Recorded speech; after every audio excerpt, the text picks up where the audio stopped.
the vault. High atop the Pastoral Center of the Diocese of Camden, you're listening to Talking Catholic. Hello, everybody, and welcome to another episode of Talking Catholic. I'm Jen Mauro, and with me today, as always, is Mike Walsh. Hi, Mike. Hey, Jen. How are you? I'm well. How you doing? I'm good. We are recording this just before the weekend starts, and my weekend is so full that I'm enjoying having a Friday where I am not being pulled into 17 directions. So I'm going to count this as I'm in a relaxed mood at the moment. So I can only hope that will translate into a good podcast. I definitely think it will. And you actually will be with me a little bit this weekend, sadly. Yes. Yeah, sadly. On Sunday, we will be at a mass celebrating Black History Month, and we'll be at a mass with Bishop. It's a very special place to your heart, right, Mike? Yes, we will be at my parish, as a matter of fact, which is why I couldn't get out of the gig. But Father, I think Bishop would expect to see me there. No, actually, I'm looking forward to it. It's one of my favorite masses of the year. It's specifically for Black Catholics, but obviously anybody's welcome to attend. And with the homilist is a great Monsignor in the diocese, Monsignor Scott, and should be a fantastic mass. So I'm actually looking forward to it. I'm looking forward to meeting some new people. I haven't been to that parish yet, and so I'm looking forward to meeting the priests and the parishioners there. So it'll be a good day all around. To our listeners, I have to apologize to all of them because Jen's been on the job now for what feels like 12 years, but it's only been like 9 months, and they're just shy of 9 months. And we've basically kept her sequestered in the diocesan offices because we've put a lot of work onto her plate, and I feel bad about that. So to our parishes and to our schools, I'm letting you know that I'm making a concerted effort to get Jen out into the world and meeting all of you because in addition to being an outstanding managing editor, she's also a lovely person. And I think people will like our newspaper even more once they get to meet the managing editor a little bit. Plus, she seems to genuinely, also you seem to be genuinely interested in other human beings and, the works of the church. So that might be a nice thing for you to be out there. Genuinely, opposed to just faking it on a daily basis. Remember, the other person on this podcast is a public relations professional.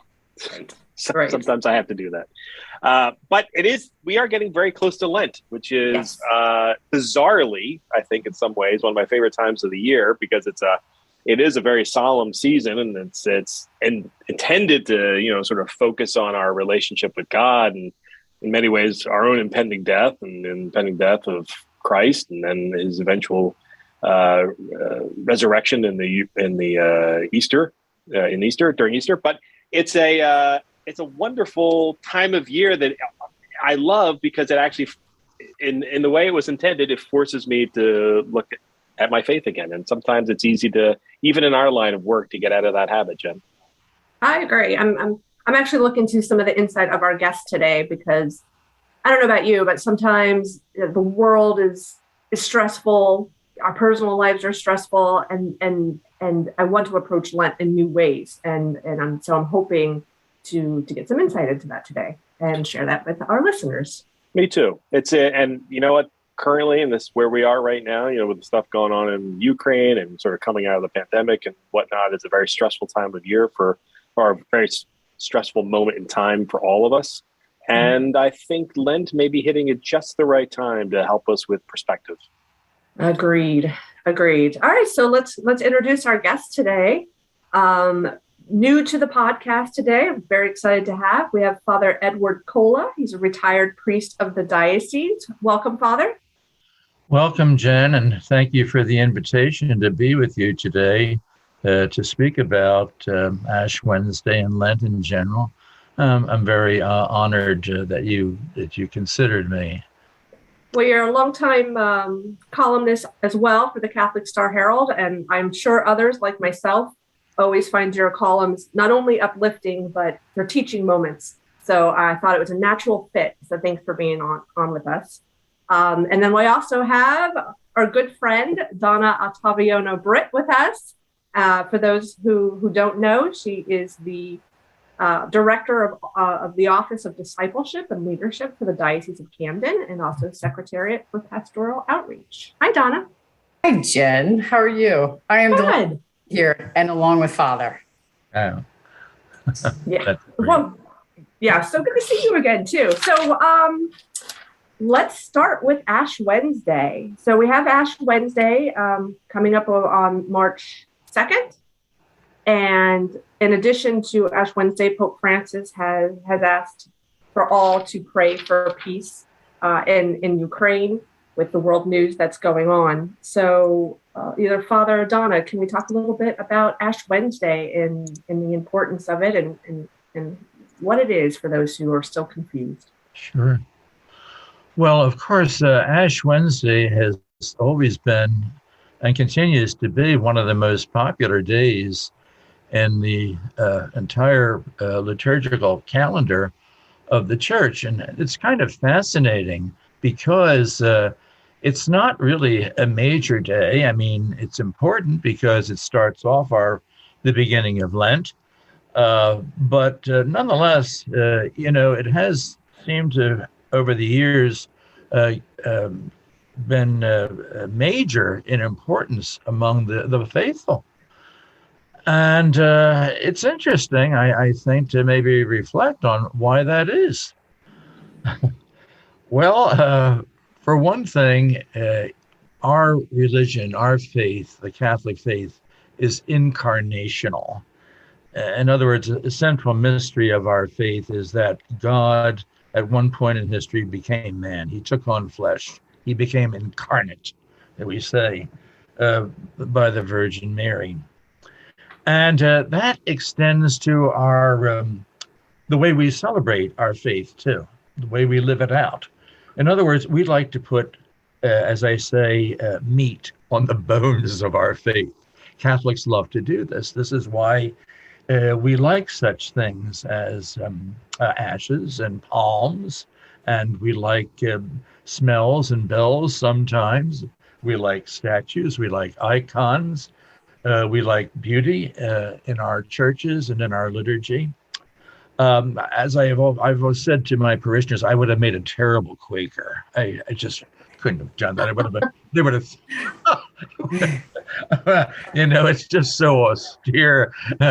And they're great people, by the way, have been great people throughout the centuries, but that would be a non-incarnational type of faith, to be sure. So, I mean, I think there's something important, the fact that people actually get these ashes on their head. It's something tangible. It's something they can feel. It is something visible, Mm-hmm. And it means a lot to people, even to people who are not, really practicing Catholics in the normal sense of the word. People who do not come to church oftentimes will come on Ash Wednesday. And I think that's an interesting phenomenon. I know, Father, actually, so I didn't grow up in the Catholic Church necessarily. I didn't get my sacraments until I was an adult. And I remember my first Ash Wednesday, mm-hmm. I went first thing in the morning and got my ashes. And sure. You're right. I loved wearing my ashes all day. Yes. Like I felt like it was, I don't know, like I wanted people to ask me about it. Yes. There's something that makes us proud on that day, and not in a bad sense, in a good sense. Yeah. That we are proclaiming to the world that, look, I belong to Jesus, and I want to be a better disciple of Jesus. And I'd like the world to know this too. So, I mean, it's a time for reflection for us, even if we're not terribly devout, that, hey, look, are we who we say we are? Are we making any strides to become what we would really like to be? Because we don't want to be hypocrites either, and that's important. So, there is something, very telling to the world about that, and I think it's quite beautiful. How about you, Donna? Yeah. Okay. I think it's so interesting. Like some of what Father says, I certainly observed over all these years. And I haven't made it to Ash Wednesday, every Ash Wednesday of my life. It's not a holy day of obligation, right? So right. It's not. It's not a holy day. No. But it's a way to witness in the world that I think is a little easier for us versus even having a conversation about Jesus at other times of the year. Right. It's for us to witness and potentially think of it as evangelizing, because we've probably all had the experience of getting ashes on Ash Wednesday. And if you do it early enough in the day, you go to work or you go out to lunch and you get them and you come back. And so maybe it engenders a conversation that you can have with someone who's curious, right? It's filled with seekers. So we have to figure out how to engage the seekers. And that's the way. Yeah. Yes. I think Jen, you mentioned that you didn't grow up with, the Catholic faith wasn't first and foremost in your upbringing, something later on. Is that true still today, that when it comes to Ash Wednesday, the pride of, and I don't mean that in a vanity sense, but the pride of wearing your ashes as you go throughout the day, that's still in you? It is. It's a little different now that I work in the church, because when I go to work, everybody has the ashes. So then I'm, just like among, fellow believers, which is also great. But I do tend to go out to eat that night for the reason of, having a meatless meal, of course, but going, or, my one meal of the day and my soup or whatever, and going out and sitting in the restaurants. Because a lot of people, they stare. It's kind of like when you go out to eat and you sit with your family or friends and you pray in public. I've actually had people approach our table after praying in public to say, either because they're curious or because it was good to see. So sometimes I feel like the ashes is like that too. Yeah. To your point, Jen, when I was working in the secular world, which I worked in most of my professional life, that was always a great day where I got to be. It was one of the rare days when I was an inadvertent evangelizer. So, people would see the dust on my head and ask, what was that? And I'd be able to give a teaching explanation of what the Catholic faith is and what the ashes stand for and why we do them. Although I will admit that the vanity of me has never been a big fan of the cross on my forehead. Last year, when we temporarily switched to the sprinkling of the ashes on the head like they do in Europe, I will admit that there was a part of me that truly appreciated that. But for those who are wondering, we are reverting back to the crosses on your forehead. It's at least in the Diocese of Camden, if not in all of the United States. So prepare for a lot of questions. You know what I think is so interesting too, Mike, you're mentioning the sprinkling that we did last year and how much people didn't like it. Yep. Yes. Right, so first of all, I think not being very familiar with the custom in Europe, right? That's what they do. They don't do the big, ashen cross on the forehead. They didn't like it, right? It's not what they're used to. That where's their sign that they're a follower of Jesus? This is the beginning of Lent. So, because I was with Bishop on a pilgrimage the year prior, and so it was our last day there. It was Ash Wednesday in Italy, and COVID was just starting. So the way they do it there, we had the ashes sprinkled on our head. And I was like, that's a very interesting thing. Okay, this is kind of cool.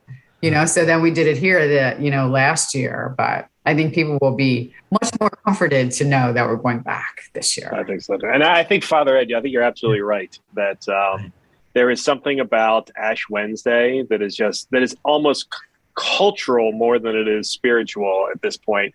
That people feel that there is this inherent need. I've always had this joke, and you kind of alluded to it earlier, that people love coming to the Catholic Church and getting something, whether it's a palm or with some ashes. They're going to leave with sounds like the freebie, like a walk away. That's true. But but it's nice, and it really is, because there's something communal about it. Because when you do go out to the stores or something like that.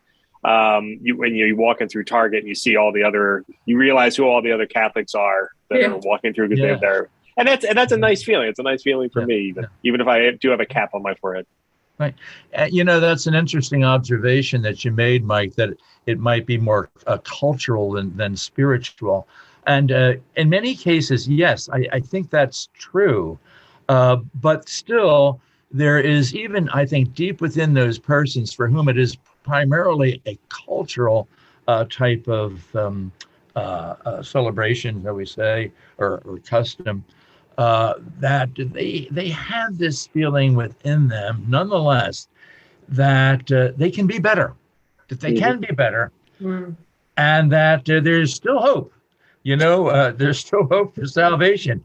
They always say that, while there's still life, there's still hope.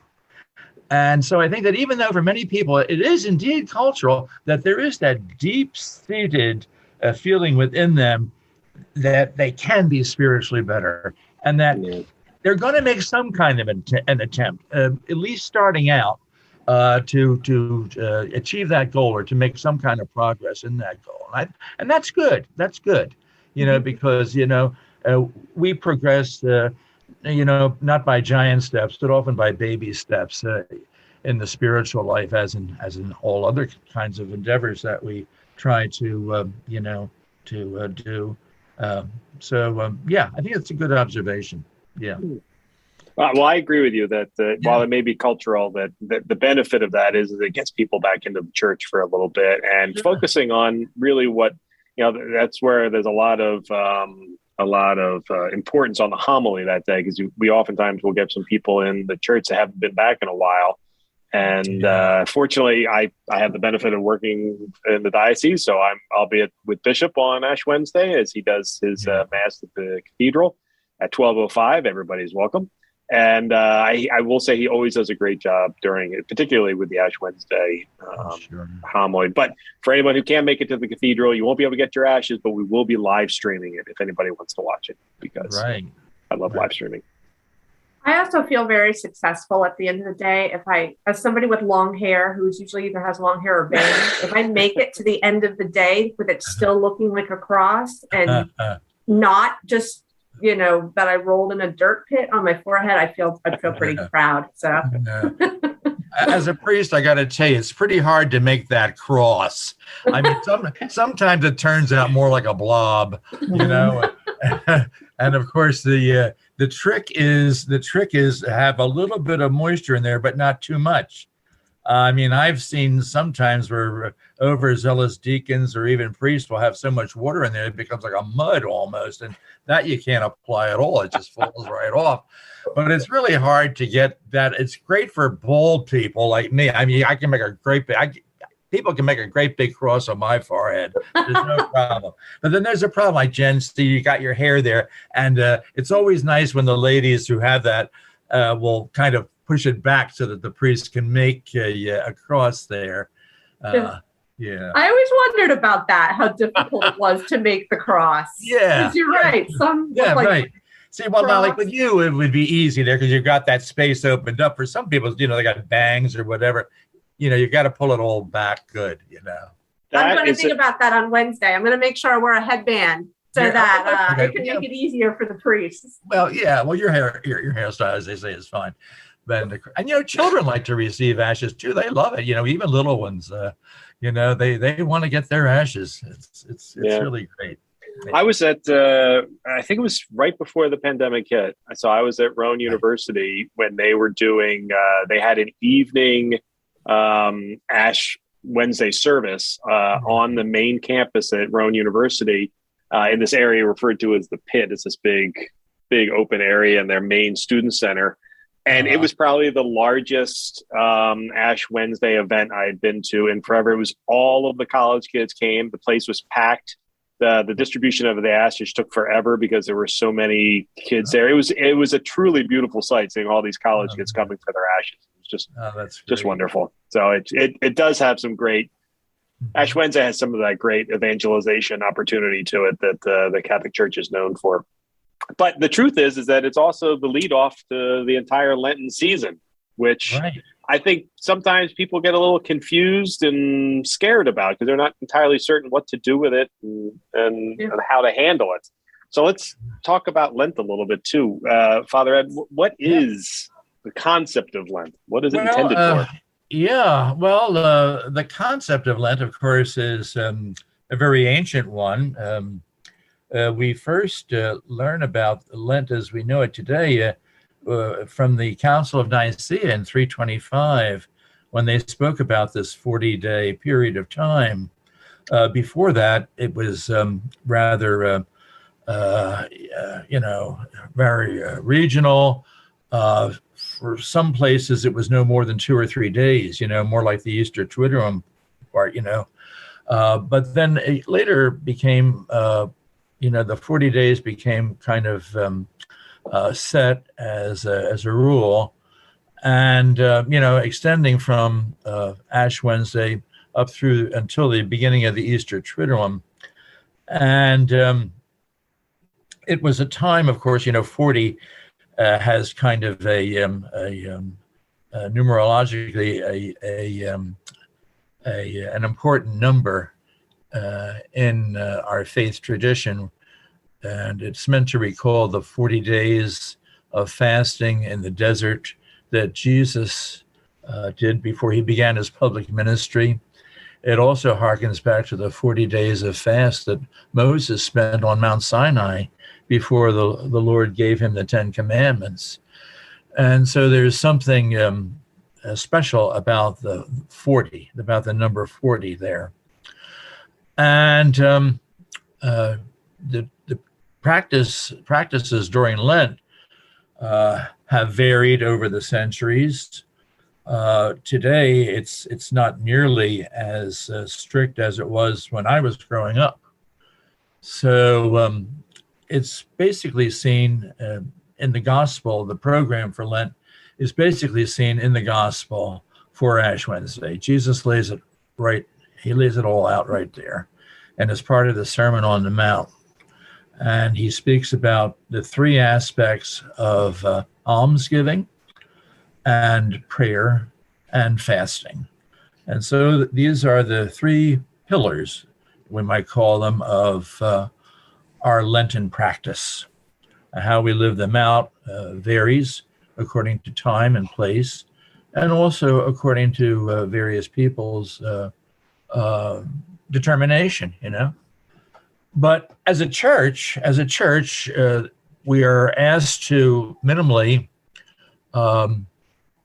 not eat meat on Fridays during Lent, and also on Ash Wednesday. Ash Wednesday and all the Fridays of Lent are days of abstinence. That means no meat or meat products. And then that ruling is for those who are 14 years of age and older. And of course, health conditions always enter into it. I mean, if there are health conditions that preclude you from doing that, well, we understand that. But generally speaking, age 14 till death, if possible, not to eat any meat on Ash Wednesday or the Fridays of Lent. And there are only 2 so-called days of fast during Lent now. And those are Ash Wednesday and Good Friday. That pertains to people who are, I think it's 21 years of age up until 59. Now, fasting means lots of things, different things to different people, that's for sure. But it is a restriction of the intake of food and drink. And the church says that, according to the legal definition in the church for fasting, is that on those 2 days of fast, there should only be one main meal, only one, substantial meal. 2 other meals may be taken during the day or more, but together they should not equal the amount that is taken at the main meal. So, Hey, Father, can I ask you a question? Go right ahead. Especially as it pertains to, there are 2 things that you've commented on. One is the 40 days, right, out of the Old Testament. Okay. Right. So Moses, 40, Noah, 40 days, like 40 is significant to us, right? So this gospel is going to come up, right? What is it? Is it the first Sunday in Lent, I think, is Jesus's temptations. And it's so interesting to me that, they say in there, and when he departs the desert, he's hungry, Right. and all of the things that he goes through in there. But so I'm listening to this Bible in a Year podcast. Like you'll get to hear the whole Bible in like 365 days. It's being read by a priest, Father Mike Schmitz. And it's so interesting now to really dig deep into the Old Testament. So Moses' time on the mountain, 40 days he's up there, and the Israelites lose their mind at the foot of the mountain, and they create the golden calf and all that. So Moses, he goes through the same thing, right? And he's a type of Jesus, right? So there's Noah, there's Moses, and then there's Jesus in the desert. Right. The whole idea of fasting, right? Because it's prayer, almsgiving, and fasting that we try and do in Lent in some way. Yeah. Fasting, I think, is really hard for people. Like, in my heart, I have a desire to fast, but I'm a girl that doesn't miss a meal. Right. So even what you've kind of helped people understand is like one whole meal and snacks. I know. No. To get you through the day, right? Now remember, this is just for 2 days during the whole Lent. I mean, it's Ash Wednesday. Yeah, it's hard. I know, and Good Friday. Okay, but now, of course, when you talk about Jesus fasting in the desert, that probably meant that he ate almost nothing. I mean, nothing. You know what I mean? So it can be a total fast, but the church does ask us, though, each one individually, in addition to those two kind of, not mini fast, but the legal fast, shall we say, that pertain to those between the ages of 21 and 59. In addition to that, we really should fast from something else. And that's our individual choice. So, when I was a kid, or even now, I say, I'm going to refrain from sweets of some kind or whatever. Or, I'm going to, I'm not going to drink any alcoholic beverages, or I'm not going to go to the casinos or whatever. It's to refrain from doing something of your own choosing. And the idea for that, of course, is to master our appetites, to make ourselves the masters of who we are and who we wish to be, to not let things control us. And, if we do that, then it becomes easier to focus on the spiritual life. So we really need to do some kind of fasting, and we choose that individually, whatever it may be, because, as I say, it's so important for our spiritual growth to, first of all, curb our physical cravings, shall I say. Yeah. Father, do they always have to be physical? Like, are there also, when you're giving something up, could it be, psychological or emotional or? Yeah, I mean, they yeah, sure. I mean, they say, I'm going to refrain from, say you have a habit of saying a certain bad word. You say, well, I'm going to refrain from that as much as I'm going to bite my tongue whenever that comes to me. Or, I'm going to be more aware of it if I should fall into that, and I'll pick up again and start over. And the church says, look, we're only human, and if we do fail, that's okay. Just start over again. You can pick up and start over again. But at least we need to be conscious of these things. Say if you're prone to gossip or something. Now, this is not just having a normal conversation, but I mean, just gossiping about people and kind of like spreading rumors and this kind of thing. You think, gee, this is a real problem in my life. Well, you might want to fast from that or abstain from that. So it can be something like that. But I think that it is very important, though, to do some type of bodily fasting, physical fasting. I think so. So you kind of mentioned, like you said, like things can become a little mechanical. Like, okay, Lent's coming up, so we know it's no meat, and we know that there's fasting on these 2 days for sure. Do you have any, or giving up coffee or chocolate, or is there any ideas of how Catholics and Christians can approach Lent in a new way? Like, I really like what you said about remembering why we're doing it. There's I think sometimes we forget that. Well, yeah, I mean, the whole idea is to help us grow spiritually.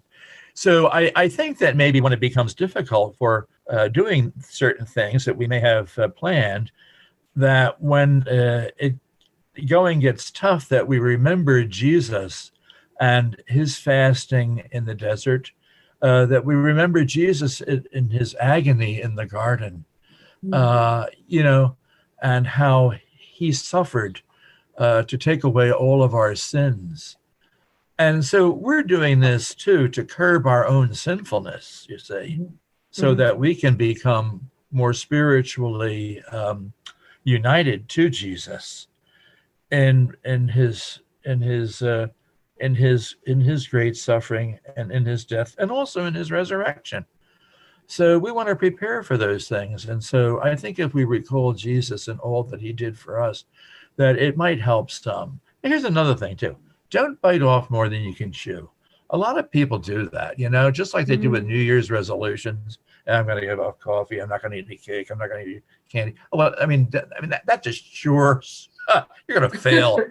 I've tried that approach, the nuclear approach. It doesn't work when it comes to fasting or really any of these things with our Lenten practices. Just to try one thing, and it doesn't have to be that great, but something that will be a challenge for you, but something that's doable. I think that's important to realize also. My husband asked me to give up coffee, and I said, I'm afraid if I give up coffee, nobody at work will want to be around me. Well, you see, that's the thing, You might say, here's a good one, I'm going to limit my intake of coffee. I mean, maybe, I don't know how much coffee you drink, and it's not important, but if you are, some people have a cup of coffee with them all day long. So you might say, well, gee, I'm going to cut this down. Maybe I'm not going to give it up, but I'm going to cut it down to maybe 3 cups a day or 4 cups a day or something instead of the normal 6 cups. And when I feel like that extra cup, well, I'm going to remember, no, I don't need that right now because I'm remembering all that Jesus did for me, all he gave up for me, gave up his life for me. I mean, can I give up a cup of coffee every now and then so that I can become more united with Jesus, in my sorrow for sins and for the salvation of the world? Can't I do that? Right. So, make it doable, but challenging. And Jen, you brought up an excellent point. This is a conversation my wife and I have had many times, is that your Lenten sacrifice shouldn't make other people miserable. My wife on many occasions has given up either diet soda or chocolate or something that's with some regularity. And she is quite miserable about it. And then the whole rest of the house is miserable. And then I'm like, I think we're failing to understand. I did not give that up. So you have to do something that isn't going to affect us. But that is actually, I'd say that rather jokingly, but it is actually a reasonable approach to this too. If you're making other people miserable, that is not a good Lenten sacrifice. That's for sure. It's supposed to be something that brings you closer to God, not, takes you away from the rest of the community. But I am curious, Donna, as someone who is as devout as anyone I know, do you have any particular Lenten practices that you kind of focus on every year, or new ones that you've been considering? So there's a couple of things. One is, so I like listening to Father Ed talk about like the importance of like a physical sacrifice for Lent. I think that's really important. Like I've always been drawn to fasting, and it's always a little bit hard for me. So I may rethink it for this year.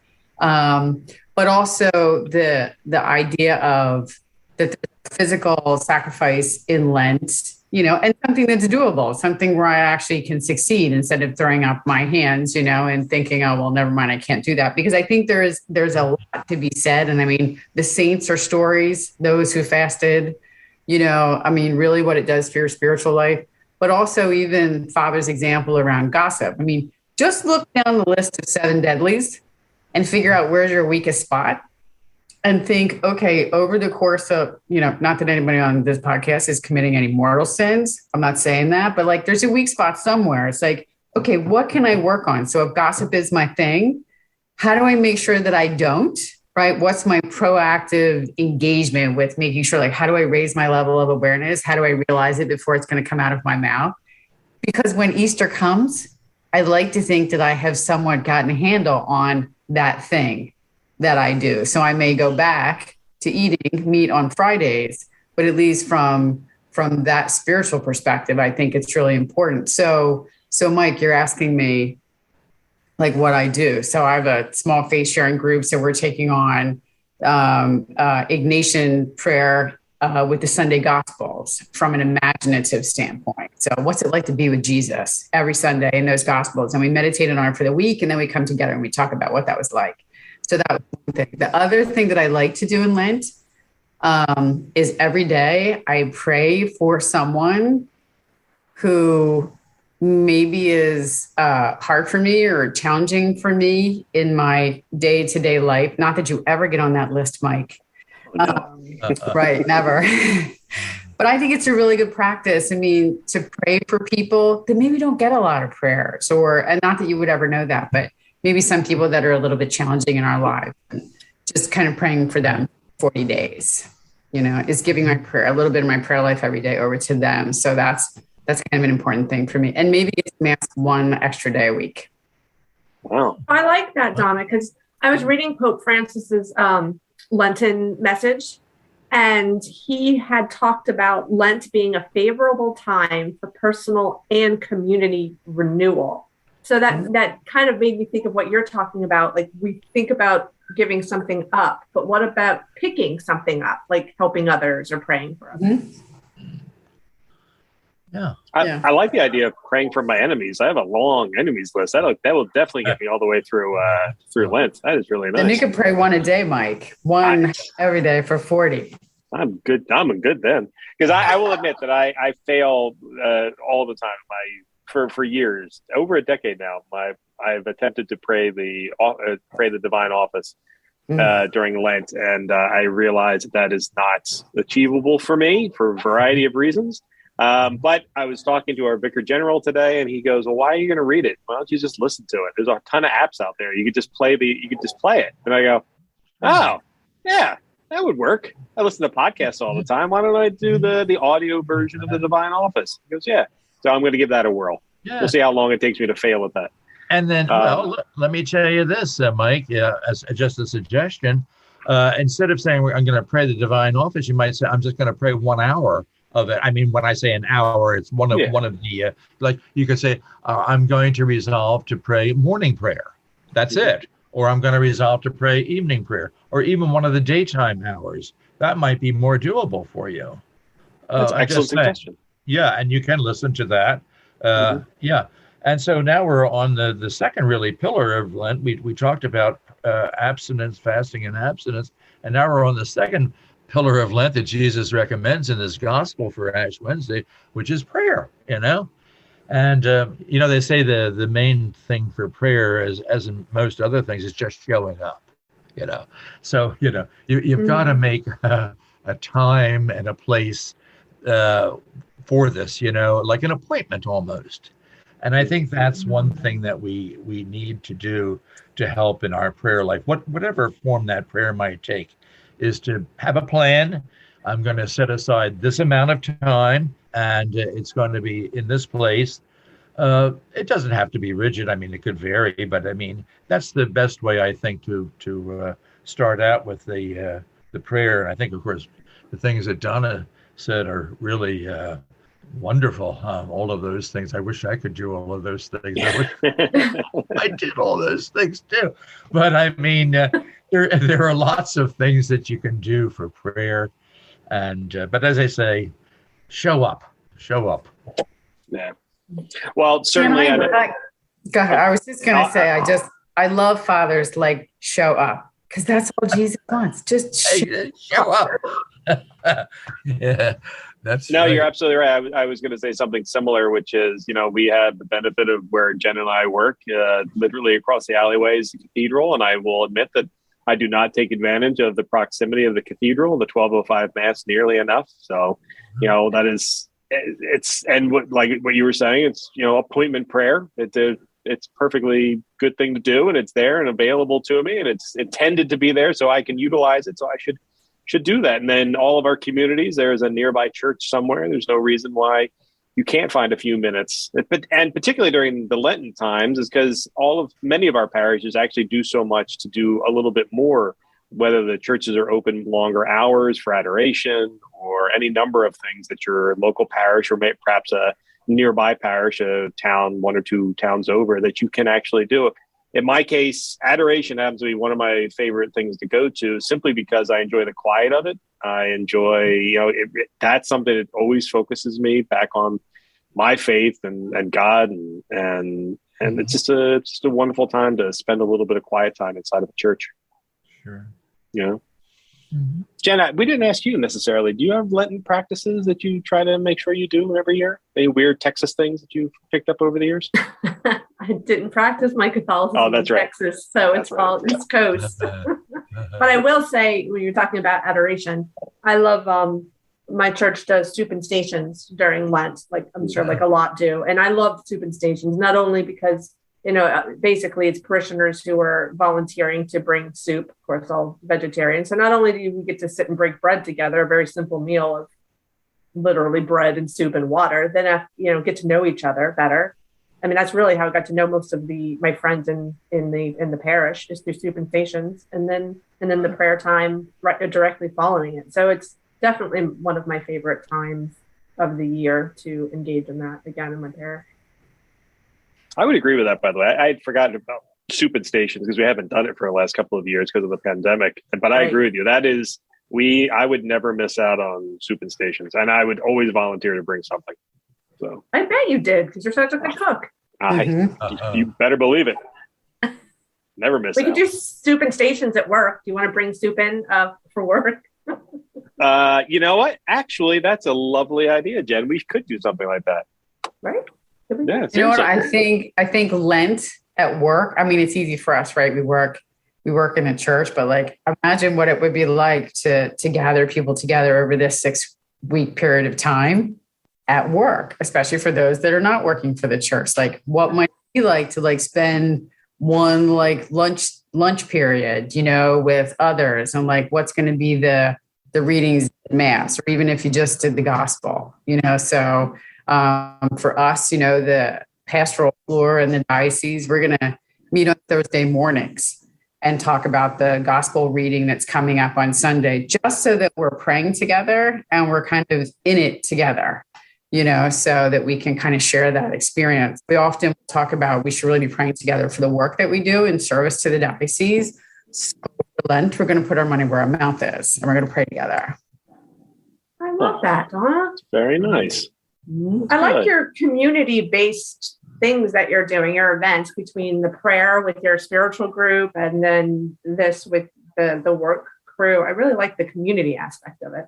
Well, I think it's so important for people to have community. Listen, I love Mass. Every single thing that happens in that Mass is important and it has meaning.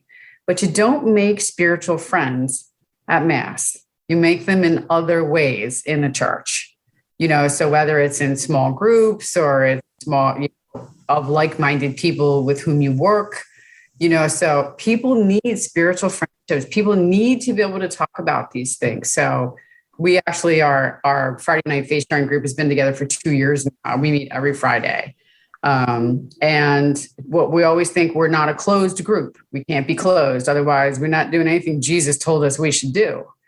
So with every season that comes, we always invite other people. So we have 3 new people joining us for Lent. And we always, because they're curious. So when you talk about it, they're curious.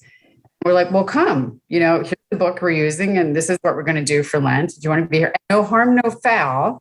If when we're finished, when we get to Easter, you're like, that was great. Thank you very much. And I don't want to be here anymore. Or I'll come back, in Advent or something like that. Has left us, and not because we're super cool, because we're doing things that feed our souls, and where God is present. So we grow little by little every year. We get larger.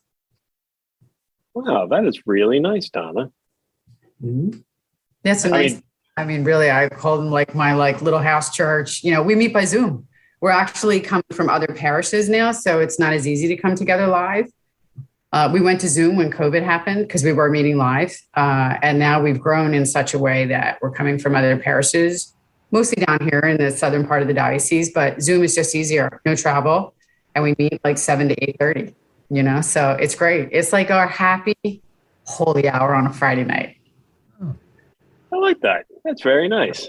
Mm-hmm. So we have about 10 minutes left of the podcast, and I wanted to get to the third pillar of Lent, Father. Yeah. Well, the third pillar is almsgiving. That's interesting. And of course, that can be interpreted in many different ways. Of course, Jesus meant it as giving alms to the poor, to people who need some type of material help, in their lives. Now, we, of course, can live that out in a variety of ways. There are people who actually do volunteer work, in the parish or in the community at large, and soup kitchens and making sandwiches for the needy, and clothes closets and whatnot, food banks.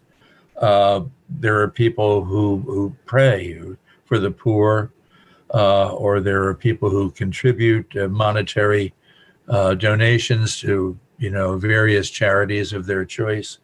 So, almsgiving can have take a variety of forms, but it's interesting that sacred scripture says that almsgiving covers a multitude of sins. We often do. We don't often think of it that way. Yeah. That it can cover over our sins. That's a wonderful thing. So it's for each person. Yeah. I mean, there's a reason why in the diocese we run the House of Charity capital campaign through Lent. It's to give people an opportunity to have a destination for their almsgiving. It's and it is important. It is something that you need to be thinking about. It's an area where we can help others. It's more of an outward sign of our Lenten practices, and it's. That's true. I think it's the one that people have the easiest time forgetting about, except when they forget it's a Friday and they eat meat anyway by accident. Yeah. And actually, before we get past that, I meant to mention this earlier. Father, or our Bishop Sullivan says this with some regularity, because we always won't happen this year, but we always get inundated whenever St. Patrick's Day lands on a Friday. And he's like, and they're like, Bishop, yes, give us a dispensation. And he's like, no, I don't. He does. But he's like, no, I don't. All you have to do is give up something else the day before, and then you can have meat on a Friday. So if you forget and you have meat on a Friday by accident at some point, remember, it just means you need to sacrifice something else at some other point before the end of that week. So don't be too hard on yourself if you get upset with yourself for having, eaten chicken McNuggets on a Friday and during Lent, which I will tell you, I have done many times by accident. Yeah. We have to realize that just because we make a mistake, we don't throw up our arms and throw the whole thing out. We just say, okay, now we start over again. Every day is a new day. And so we begin again. We begin, as St. Francis of Assisi said, hey, we haven't done anything, nothing every day. So let's start again today. Today we start again. What, the one thing I would comment on too, if I may, around the almsgiving is Rice Bowl also starts. Operation Rice Bowl. Sure. Right? We kick that off on Ash Wednesday. Yeah.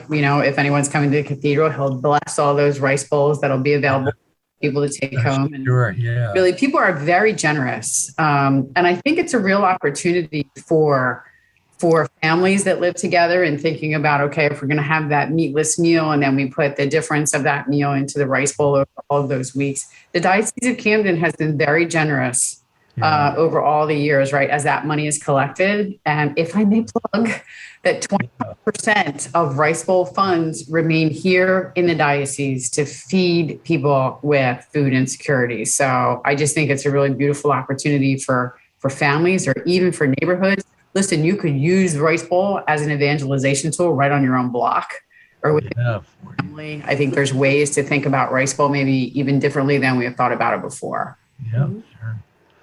Yeah, I would agree. I think it's important too that we have our children do something in this regard. they're not involved in fasting, but maybe they are in abstinence, and certainly they can be in prayer. But I think it's important for them to do something too, insofar as almsgiving is concerned, to show, some concern for the less fortunate. When I was a kid, we had these great folders, and you put a quarter a day in it. And it was beautiful. It opened up like a triptych, and it had little pictures of Jesus, like in the agony in the garden and so forth, various depictions of his suffering and death. And every day you put a quarter into that, and then at the end of Lent, you gave that to the church. It came out, what was it, $10, I guess it was. But it was a sacrifice that you made as a child.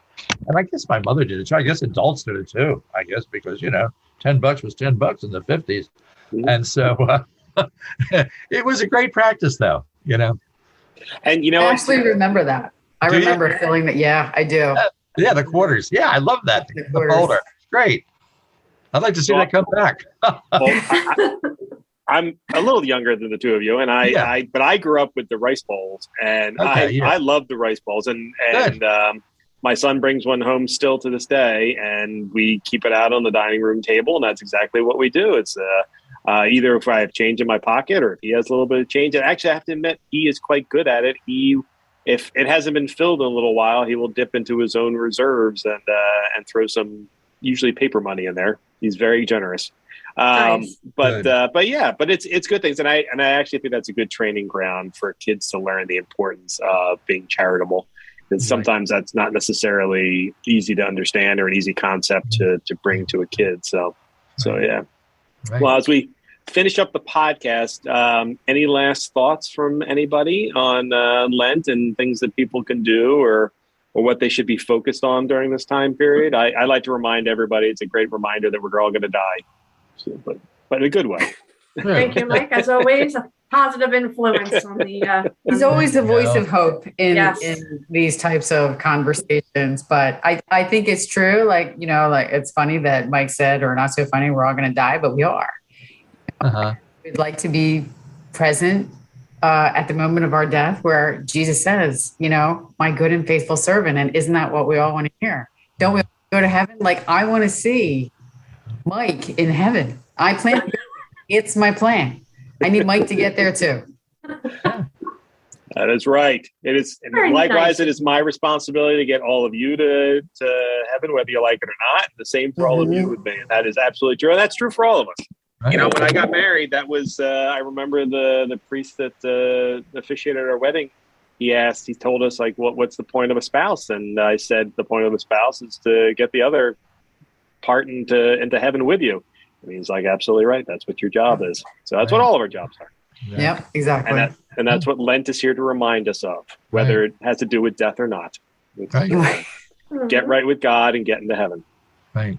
Well, I very much am looking forward to the Lenten season. It's always a blast for me. I get to work with a lot of different parishes and my fellow diocesan directors with all the harebrained ideas they come up with for the Lenten season. Yeah, I'm looking at you, Donna. And we can always expect great columns from our beloved priests like Father Ed Kolla, who submits on a semi-regular basis. Jen is absolutely right. It's one of the best columns we get submitted to us. So we always have a blast. He has a great Ash Wednesday column that I believe we will have up on the Catholic Star Herald site on Ash Wednesday. Jen? Yes, we will. And we'll have a new feature this Lent as well. Some of our priests are going to cook some Lenten meals and share their recipes. So be looking for that in the Catholic Star Herald over the coming weeks as well. Great. Yeah, it's going to be a lot of fun. So we're looking for it. And actually, there's the chance we may actually produce a cookbook for the end of the year. So that's something else that we've got in the planning stages. But we'll have to see. If we haven't dropped that bomb on some of our fellow staff members yet, but we're hoping to make that happen as the resident foodie. Father, if you have any recipes, keep them in the back of your mind there. Okay, all righty. Now that I'm retired, I'm doing a little more cooking. Yeah. I like it. All right, everybody. Well, to our listeners, thank you very much for joining us today. And to Donna Ottaviano-Britt don't worry, Donna. At some point, Jen is going to pronounce your Italian name correctly, but I'm not going to. I don't know when it's going to happen, but it's going to happen soon. And Father Ed Kolla, thank you so much for joining us. And Jen, thank you for setting this all up. And I'm very appreciative. And to our listeners, we'll talk to you again next week. See you, everybody.